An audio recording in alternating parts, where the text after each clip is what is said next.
Yeah, good day, everyone. My name is Amadou Diallo. I am the lead course presenter for the course Developing Algebraic Competencies Lab, and I am here recording with Andy. Andy is the technical person who really helps with all the technical affiliation about the class, and also he will be tutoring some of the lectures as well. Remember that at the end of this lecture, you will have a homework that you have to do, and you have to submit it to Ahana. Ahana's Gmail is in the introductory page. You can read it. It's on the Google Classroom. So make sure you read all the informations that are required for you in the Google Classroom about this class.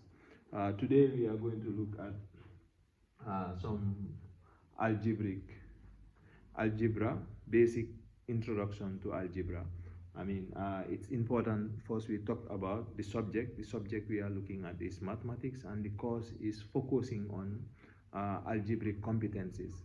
So it is important that you are very good in algebra if you want to, show off your skills in mathematics. So this course will help you. If you are not, it will help you bring in some skills that can help improve your mathematical competencies in general. So we are going to look at some properties of exponents today. Now, before I go further, I want to introduce you to the topic indices.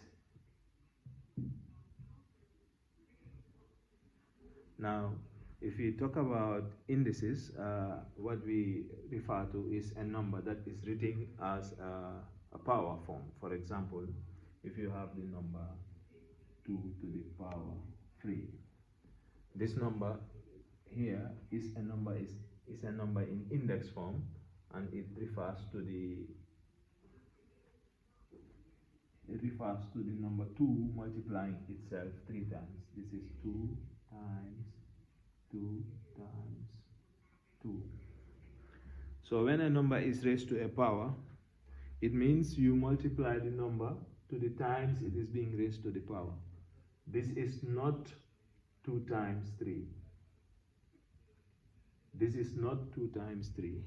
2 to the power 3 means 2 times 2 times 2. So 2 multiplies itself 3 times. So you realize that this topic, properties of exponents, before we go into it, is indices. And this topic, indices, gives you the opportunity to write a number in different form. For example, this number 2 to the power 3 is the same as 8.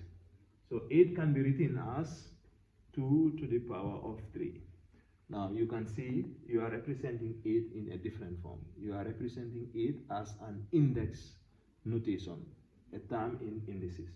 So once you write numbers in this form, the rules for addition, multiplication, division, and subtraction is different, because of course we know 8 times 2 means you add 8 2 times, meaning 8 plus 8, or you add 2 8 times. 2 plus 2 plus 2 plus 2 plus 2 plus 2. 1, 2, 3, 4, 5, 6 plus 2 plus 2. So this expression 8 times 2 means 8 add 8, or 2 add 8, 2 add itself 8 times. Yeah, that's the addition rule. This is for when you write natural numbers, how you simplify them. That's the addition rule. But now if you write it as 2 to the power 3, the simplification process will be different. So today we are going to look at the properties that have to do with how do you simplify numbers that are in index form, meaning numbers written in powers form. But before we go there, now this 2 here is referred to as the base, and the 3 is called the power. But the power can also mean an exponent, and that is why we have properties of exponent. Right? You can also call the power an index. So this 3 here can be a power, If you like, you can call it an exponent. If you like, you can call it an index. All right, so that's where these names are coming. That's why you have indices, you have exponents, you also have powers. So numbers written in powers form, or numbers in exponents form, or numbers in index form. Thanks.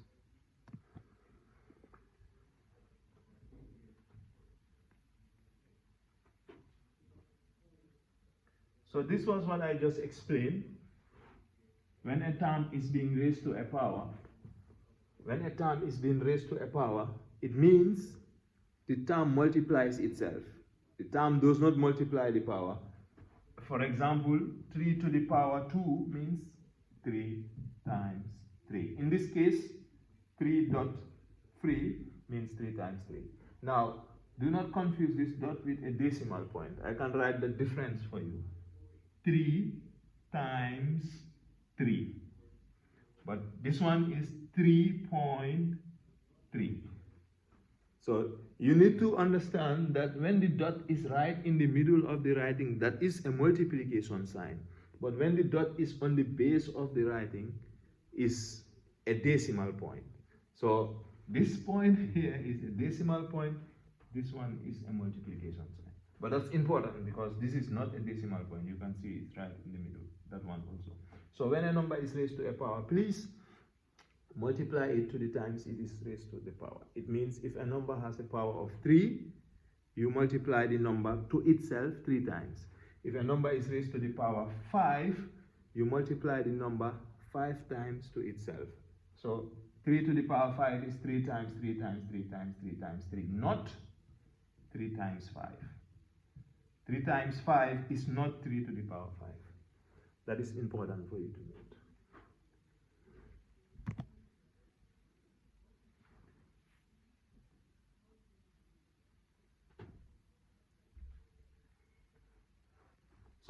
So we are going to look at the laws or the properties of indices, and the first one that we are going to look at today will be the multiplication law, and that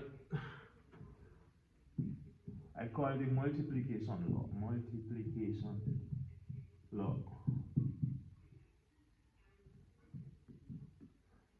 What is about it? When you have two numbers that are written in index form, meaning you have one number that has a power and another number that has a power, how do you multiply them? So what is this law about? For example, if you have m to the power a times n to the power b, this is a number in index form because you have the base and the power. This is also a number in index form. I will put m here again because you have the base and the power. Now this law says if you are multiplying two numbers in indices that have the same base, you can see the base here is m and the base here too is m. You take one of the base and add the powers, add the exponents. So take one m and then add the exponents, a plus b. So that's always what you do. In this case, if you have 2 to the power 3 times 2 to the power 4, what you do, because you are multiplying two numbers in indices, the bases are the same. The base here is 2, the base there is 2. Take one of the base and add the exponents. So this will be 2 to the power 3 plus 4, and that gives you 2 to the power of 7. Now 2 to the power of 7, of course, is the same as 128. But now you could see 128 is, another way to write 128 is in the form of 2 to the power 7. So you can see in index form 128 is 2 to the power 7. In the natural form you write 128, but in index form is 2 to the power 7. So this can have different alterations depending on the power of the number. You can have different representations for different numbers. And that is what indices does. It gives you an opportunity to write numbers in a different way, to express the natural numbers in another form. So for example, 2 to the power 3 can mean 8. 2 to the power 4 is 16, and so on. 2 to the power 5 is 32. So you can write 32 as 2 to the power 5, 64 as 2 to the power 6, exactly. So 4 to the power 2, 16, that can also mean 16. 4 to the power 3 is 64. 64 can be written as 4 to the power 3. So indices does that. Before I go to the second law, which is the division law, I want to show you another problem that has to do with the multiplication law. For example, if you have 2a to the power 3 times 3a to the power 4. Now, when you multiply two numbers, the answer that you have in maths, it's called a product.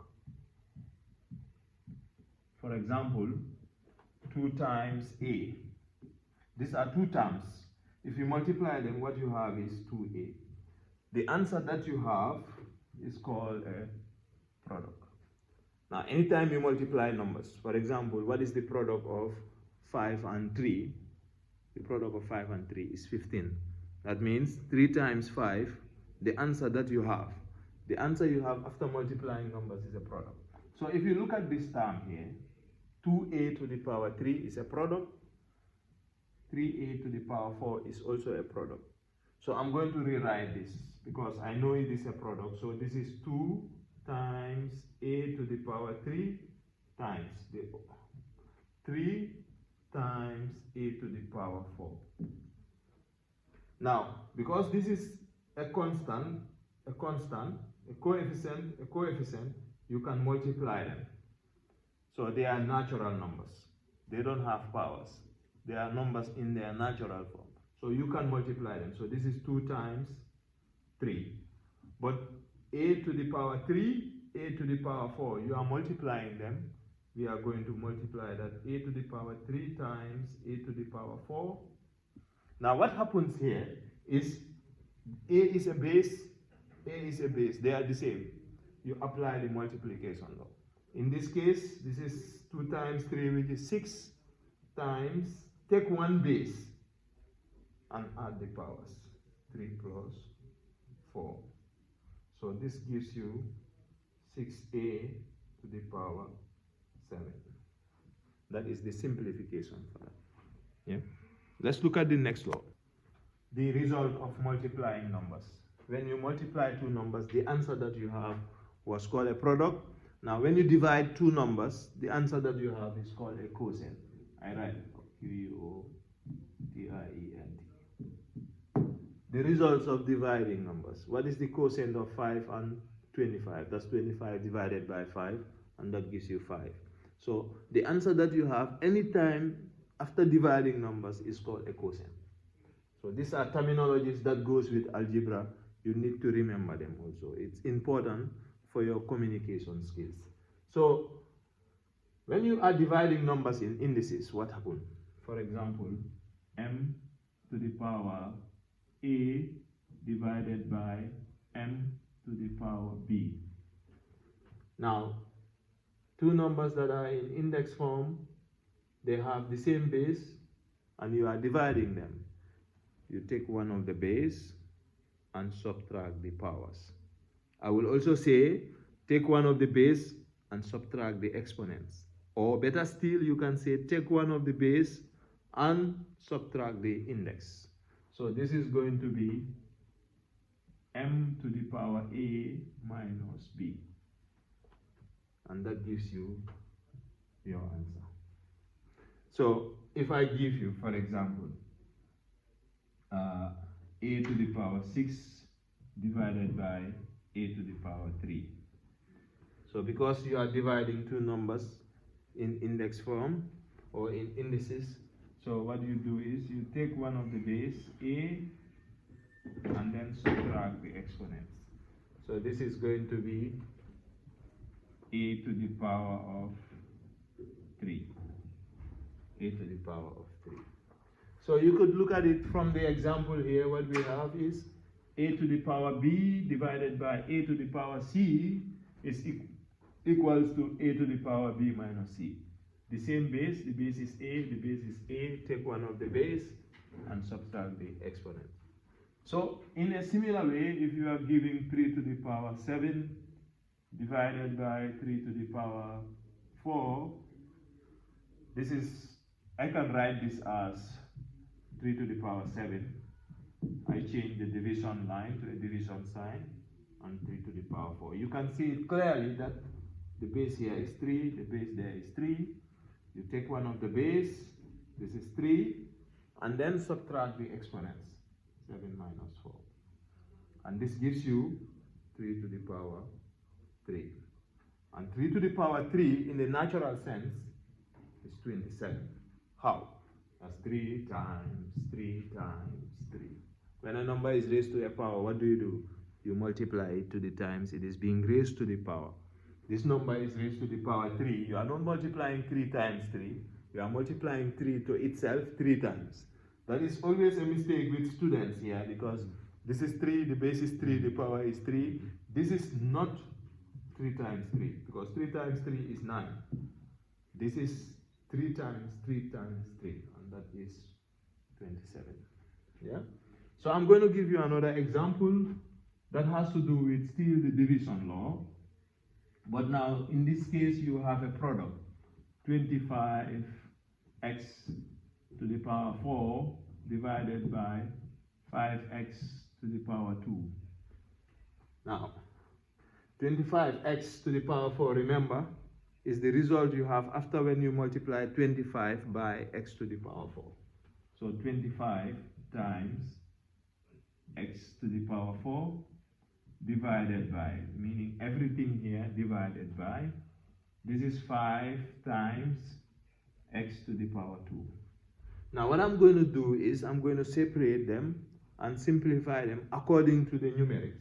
Now the corresponding terms here is 25 and 5. 25 is a natural number, 5 is a natural number. I can divide the two. So this is 25 divided by 5. 25 divided by 5. All right? Times, now this is x to the power 4 divided by x to the power 2. Now 25 divided by 5. What is the quotient of 25 and 5? The quotient of 25 and 5 is 5. Meaning 25, you have 5 groups of 5 in 25. So that's what is here simply. So this is times the division law here. X is a base, x is a base, take one x, take one x, and then subtract the powers, 4 minus 2. So this will give you 5 times x to the power 4 minus 2 is 2, and that will give you the product 5x to the power 2. That will be the simplification. And yeah, when you are looking at these examples, and mostly your intention is to simplify, and when you are asked to simplify a problem mathematically, you are just asked to take it to the lowest form, take it to the last step. You have to go until you cannot do anything anymore. And at this stage, there is nothing much you can do. Yeah. So this is in its lowest form.